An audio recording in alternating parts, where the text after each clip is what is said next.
जालन्याचे आमदार कैलास गोरंट्याल यांनी केलं घाणेवाडी जलाशयाचे पूजन। दुष्काळात कोरडा ठाक पडलेला घाणेवाडी जलाशयात झाला 5 फूट पाणीसाठा। पुढील 8 दिवसात तलावाची पाणी पातळी 19 फुटापर्यंत जाण्याची शक्यता। 1.5 वर्ष जालना शहरवासियांना होणार सुरळीत पाणी पुरवठा। जालनेकरांची पाण्याची चिंता होणार दूर। आमदार कैलास गोरंट्याल यांची माहिती।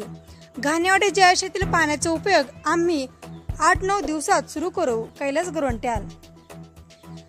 जालन्याचे आमदार कैलास गोरंट्याल यांनी घाणेवाडी जलाशयातील पाण्याचं पूजन केलंय। दुष्काळात कोरडा ठाक पडलेल्या घाणेवाडी जलाशयात आजच्या घडीला 15 फूट पाणीसाठा तयार झालाय। पुढील 8 दिवसात तलावाची पाणी पातळी 19 फुटापर्यंत जाण्याची शक्यता आहे। गेल्या वर्षी झालेला अल्प पाऊस आणि यावर्षी पडलेला दुष्काळ यात जालना शहरातील नवीन जालना भागाला पाणी पुरवठा करणारा घाणेवाडी जलाशय पूर्णतः कोरडा पडला होता। मात्र पावसाळा सुरू झाल्यानंतर जालन्याच्या संत गाडगेबाबा घाणेवाडी जलाशयात पाणीसाठा निर्माण होण्यास सुरुवात झाली। त्यानंतर आजच्या घडीला हे धरण 15 फूट पर्यंत भरलेलं आहे। आज जालन्याचे आमदार कैलास गोरंट्याल यांनी आपल्या कार्यकर्त्यासह घाणेवाडी जलाशयाचे जलपूजन केले। घाणेवाडी जलाशयात पाणीसाठा पूर्ववत झाल्याने 1.5 वर्ष जालना शहरवासियांना सुरळीत पाणी पुरवठा होणार असल्याचं गोरंट्याल म्हणाले।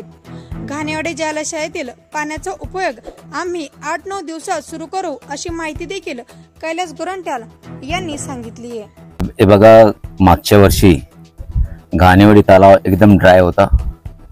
एक थेंब पाणी इथं नव्हतं, पण इथं सुदैवाने आज 15 फीट पाणी आलेलं आहे आणि अंदाजित आमचा असा आहे की 8 दिवसात 19 फीट पर्यंत हे जाईल। आणि एकदा 19 फीट झाला तर आपल्याला 1.5 वर्ष जालना शहराला हा पाणी पाजू शकता, त्या कॅपॅसिटी याची। प्रश्न येतो की पाणी 100% इथून गेल्यानंतर जर आपण याचा 10 mld सोडला तर आपला फिल्टर बेडमध्ये 3 किंवा 4 mld येतात। 6 ते 7 mldचा लिकेज असेल। त्यासाठी मी मागे विधानसभेत आम्ही मागणी केली की Ghanewadi to Jalna filter bed नवीन पाईपलाईनचे पैसे द्या आणि जे जायकवाडीचा दुसरा पाईपलाईन आहे त्याचं फिल्टर बेड म्हणजे वॉटर ट्रीटमेंट प्लांट, त्यासाठी आम्हाला एक 30 mldचा 35 mldचा आम्हाला वॉटर ट्रीटमेंट पाहिजे। एकूणच त्याचा किंमत 70 कोटीपेक्षा जास्त होते। शासनाने मंजूर केलेले, त्याचा टेंडर पण झालेला आहे।